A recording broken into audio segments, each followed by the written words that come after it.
কেন্দ্রীয় মন্ত্রীর সফরে আগে বিতর্কিত পোস্টার, এই নিয়ে তীব্র রাজনৈতিক উত্তাপ, পুলিশি নজরদারি বাড়ানো হয়েছে।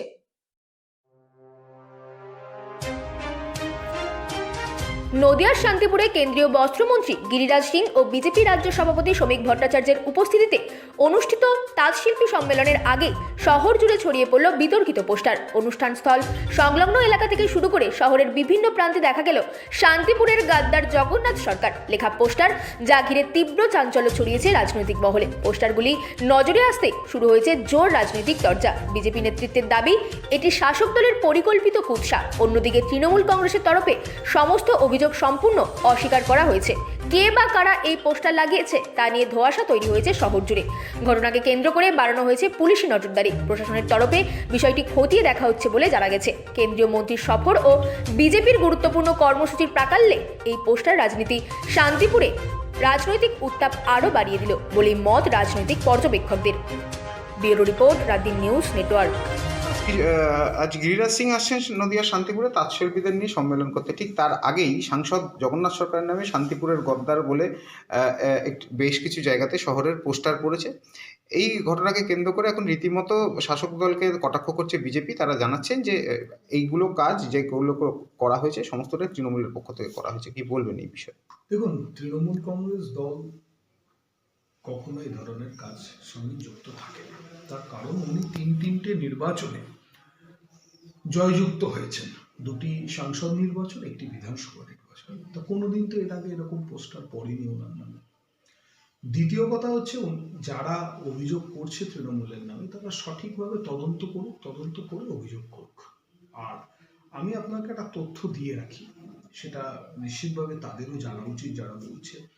2023-এ পঞ্চায়েত সমিতি নির্বাচনে হয়ে যাওয়ার পরে যখন উপসমিতি গঠন হয়, সেই সময় এক জায়গায় জগন্নাথবাবু উপস্থিত থাকতে পারেননি। তখন তার ছবিতে মহিলারা ঝাঁটা দিয়ে বাড়ি মেরেছিলেন, জুতো পরিয়েছিলেন। তারা কিন্তু বিজেপি কর্মী বলে দাবি করেছিলেন, প্রকাশ্যে ভিডিও ফুটেজও ছিল, আপনিও মনে হয় খবর করেছিলেন। তাহলে সেটা যদি হতে পারে, তাহলে এইটা কেন বিজেপি করবে না? ব্যাপারটা এইরকম তো ভাবার কোনো কারণ নেই। ওইটা তো আর তৃণমূল করেনি। তাহলে উনি তো সেই সময় এরকম ঘটনার সাক্ষী ছিলেন, নিজেও ছিলেন, কিন্তু তারপরেও 24 সালে উনি জিতেছেন। সেজন্য তৃণমূল এই ধরনের কালচারের সাথে কখনো যুক্ত থাকে না, থাকার প্রয়োজনীয়তা নেই। আর পড়ে রইল গিরিরাজ সিং এর আসার কথা। গ্রাম পঞ্চায়েত দপ্তরের মন্ত্রী হিসাবে উনি তো সাংসদদের সঙ্গে দেখা করেননি, এখন বস্ত্রমন্ত্রী হিসাবে এসছেন। আমার মনে হয় এই সময়ে এই সভা আজকে একটি বহুজাতিক সংস্থার হোটেলে কেন, বা একটি 5 স্টার হোটেলে কেন? এটা তো খোলা মাঠে হওয়া উচিত ছিল। শান্তিপুর, ফুলিয়া, এত বড় জায়গা, এত তাঁতি আছে, সেটা ছোট্ট একটি লজ বা গেস্ট হাউস বা হোটেলে কেন? এটা তো আরো বড় পরিসরে করা। একটা সেন্ট্রাল মন্ত্রী আসছেন, 5,000-10,000 লোক হবে। বিজেপি রাজ্য সভাপতিও থাকছেন। হ্যাঁ, তাহলে 5-10,000 লোক হওয়ার কথা ছিল। সেটা একটা ছোট হোটেলে কেন, মাঠে নয় কেন? আমি ধরে নিলাম মাধ্যমিক পরীক্ষা চলছে, তার জন্য অতি উত্তম। তাহলে মাধ্যমিক পরীক্ষা শেষ হলে করা যেতে পারতো, সেটা হোটেলে কেন? ওই আপনি বলুন, ওখানে কতজন তাঁতি যেতে পারবে? 100-200? এর বেশি হবে। তাহলে প্র্যাকটিক্যাল হতে হবে তো।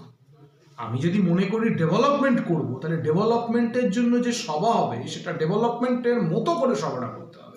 আর যদি মনে হয় যে না, আমি ভোটের আগে শুধুমাত্র ভোট কেনার জন্য কিছু প্রতিশ্রুতি দেব, সেটা হলেও এইটা ঠিক আছে। শিল্পীদের নিয়ে একটা সম্মেলন রয়েছে আপনাদের, ঠিক তার আগেই সাংসদের নামে একাধিক পোস্টার। কি বলবেন এরকম? কে বা কারা করলো, কি মনে করছে? দেখুন, তৃণমূল কংগ্রেসের কাজ, তৃণমূল কংগ্রেস প্রথম থেকেই তাঁত শিল্পীদের নিয়ে যে সম্মেলন, সেই সম্মেলন ভণ্ডুল করবার বিভিন্নভাবে চেষ্টা করছেন।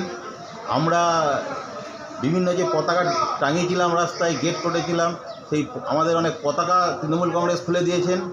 আমাদের সাংসদদের নামে কুকথার পোস্টার মেরেছিলেন। যদিও ওদের কাজ ওরা করেছে, আমরাও আমাদের কাজ করেছি। আমরাও দেখার সঙ্গে সঙ্গে সেগুলো আমাদের কার্যকর্তারা সব তুলে ফেলে দিয়েছেন। কোনো রকমভাবে তৃণমূল কংগ্রেসের ক্ষমতা নেই আমাদের এই তাঁতশিল্পীদের নিয়ে যে মন্ত্রীজি আসছেন, আমাদের রাজ্য সভাপতি শ্রমিক ভট্টাচার্য আসছেন, সেই সম্মেলনকে অসফল করায়। এই সম্মেলন 100% সফল হবে, এই বিশ্বাস আমাদের আছে। এই কাণ্ড কেন করলো বলে মনে করছেন? তৃণমূল সারা রাজ্যে এই করছে। মমতা বন্দ্যোপাধ্যায় 2011-র আগে একটাই স্লোগান ছিল, ডেস্টিনেশন অফ ডেমোক্রেসি, গণতন্ত্রের পুনরুদ্ধার চাই। গণতন্ত্রের যেটা প্রাথমিক সত্য, বিরোধীদের সম্মান করা, মর্যাদা দেওয়া। আজকে এই বাংলায় এর থেকেই প্রমাণিত হয় বিরোধীদের কোনো সম্মান নাই, বিরোধীদের কোনো মর্যাদা নাই। বিরোধী দলকে সম্মেলন করতে বাধা দেওয়া হচ্ছে।